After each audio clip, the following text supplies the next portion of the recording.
Senhor Presidente, eu antes de mais queria assinalar que considero que as observações que acabámos de ouvir, independentemente da sua adequação, não perdiam nada se fossem feitas daqui a pouco, na altura em que o PSD vai ter a palavra para intervir. E, portanto, não perdiam a atualidade. Aquela que tivessem agora não deixavam de ter daqui a 10 minutos. E eu gostava de, na sequência da intervenção, da última resposta do Sr. Vice-Presidente Ferro Rodrigues, que eu saúdo e agradeço a sua presença e as suas respostas, gostava de pegar precisamente nesta última resposta que deu ao deputado Helder Amaral do CDS, dizendo uma coisa que me parece que é de relativo grau de consenso: o problema da sensatez de termos que avaliar as decisões políticas à luz do contexto em que elas foram feitas e à luz da informação disponível no momento em que foram feitas. Tudo muito bem. Primeiro ponto, gostava de recordar e sublinhar que, embora houvesse uma relativa paz e alguma um caráter relativamente incontroverso relativamente às PPPs entre os partidos PS, PST e CDS, não quer dizer que houvesse unanimidade em torno dessa opção, porque nessa altura nós tivemos há poucos dias o Dr. Jorge Coelho, que esteve, aliás, que foi seu antecessor na pasta que tutelou do equipamento social, e ele mesmo reconheceu, como todos teriam que reconhecer, que na altura havia uma voz na Assembleia da República, e não só, que alertava para os perigos inerentes ao modelo de concessão, ao modelo de financiamento e ao modelo de negócio, parcerias público-privadas, que era já resultante do negócio da Luz ao Ponte, mas que teve um incremento e um arranque extraordinariamente forte nessa altura. Na altura, a designação que se usava era o Project Finance. Eram as PPPs, nomeadamente com essas concessões rodoviárias, também com a Fertags, etc. O segundo ponto tem a ver com esta questão de, por um lado, havia quem alertasse na altura para os perigos deste modelo e desta opção, e, por outro lado, nós não estávamos propriamente perante uma situação de totoloto. Eu percebo a metáfora e é perfeitamente clara e feliz, quer dizer, mas depois tem um problema, é que se nós tomarmos a metáfora à letra, ficava alguém a pensar que estaríamos perante uma coisa completamente aleatória, e não era, e eu sei que o Vice-Presidente Ferro Rodrigues não estava a sugerir essa ideia, mas não sendo aleatória, tinha elementos concretos do ponto de vista da análise económica, da análise técnica e da análise política em termos de estratégia para o país, que eram relativamente passíveis de observação, reflexão, decisão política.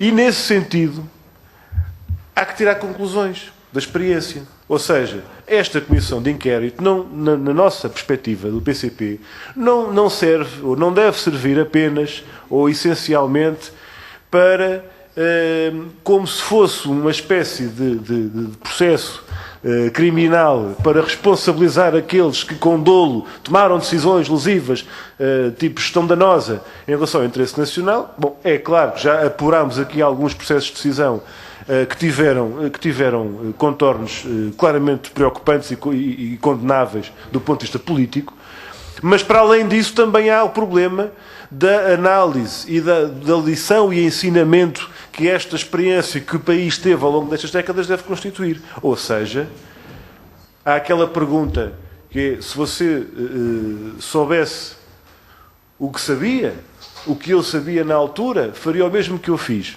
E aí já não podemos concordar, porque faríamos diferente. Teríamos feito diferente porque a opção política e de estratégia de desenvolvimento era outra. Não era de entregar aos privados a gestão, o financiamento, a direção estratégica daqueles empreendimentos. Mas depois há outro problema que é, para além daquela coisa de se vocês soubessem apenas aquilo que eu sabia na altura, coloca-se a outra questão, que é sabendo o que sabemos hoje. Porque é sabendo o que sabemos hoje que vamos ter que tirar conclusões políticas deste processo e desta experiência que o país teve, e está a ter, e que está a pagar.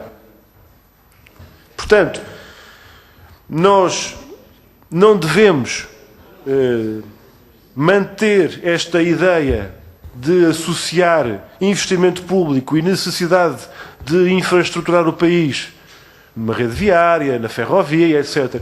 Não devemos confundir ou associar essa ideia como se fosse necessariamente implicar aquele modelo de negócio em vez dos outros. Portanto, cumprir o Plano Rodoviário Nacional não significava ir para o modelo PPPs, não exigia necessariamente essa opção. E mesmo que houvesse uma necessidade diferente relativamente aos ritmos e à forma de execução do PRN, do Plano Rodoviário Nacional, em função desse acesso ao crédito mais limitado, é o problema dos fins que justificam os meios.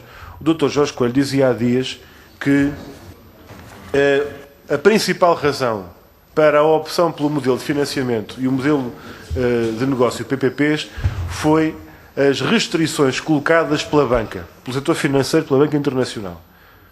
Não apenas os megabancos privados, mas incluindo o Banco Europeu de Investimentos, por exemplo. Eu gostava de lhe perguntar se, enquanto Ministro, quando teve, digamos assim, a última palavra nestas PPPs que estamos aqui a tratar, e teve literalmente a última palavra, porque assinou aquilo que já vinha de trás de um processo de negociação e que lhe foi parar às mãos enquanto Ministro já ao cabo desse processo, se suscitou este problema. Temos uma última oportunidade para avaliar da adequação deste modelo, deste regime, do ponto de vista de gestão e financiamento. Se essa questão foi suscitada. E a seguir perguntar-lhe, já agora coloco numa única intervenção as várias questões, se essa questão implicava, digamos, um caminho de sentido único relativamente à construção de infraestruturas. Porque tinha na Assembleia, e não só, quem dissesse, como nós dizíamos, que era fundamental criar infraestruturas, pelas boas razões que o Sr. Vice-Presidente anunciou logo ao início da reunião, as 4 ou 5 razões para fazer aquelas estradas, assim ou de outra maneira, com eventualmente outros contornos do ponto de vista dos custos e dos prazos. Dos custos e dos prazos, mas depois em relação a um outro problema, que é o termo de comparação com a empreitada tradicional, digamos assim, em que temos que comparar aquilo que é comparável. E quando normalmente se compara as derrapagens nos prazos e nos orçamentos, nos trabalhos a mais, etc., etc., da empreitada tradicional, a discussão que se fazia na altura, e recordar-se-á certamente, tinha sempre, de um lado, a empreitada tradicional com aquelas derrapagens todas. E do outro lado, um cenário de PPPs em que corria tudo bem. Porque o risco estava do lado de lá, a gente não se preocupava com isso, mas era no pressuposto que não houvesse nenhuma alteração de circunstâncias em termos de decisão política, do traçado, dos prazos, de uma decisão que entretanto fosse colocada, ou do ponto de vista do financiamento. E, portanto, o Estado ficava amarrado, do ponto de vista contratual, a um cenário que valia por décadas, com tudo o que isso significava em termos de liberdade contratual para o Estado concedente. Ora, esta questão da incomparabilidade dos cenários de comparação, digamos assim, é se calhar a terceira ou quarta questão que lhe estou a colocar.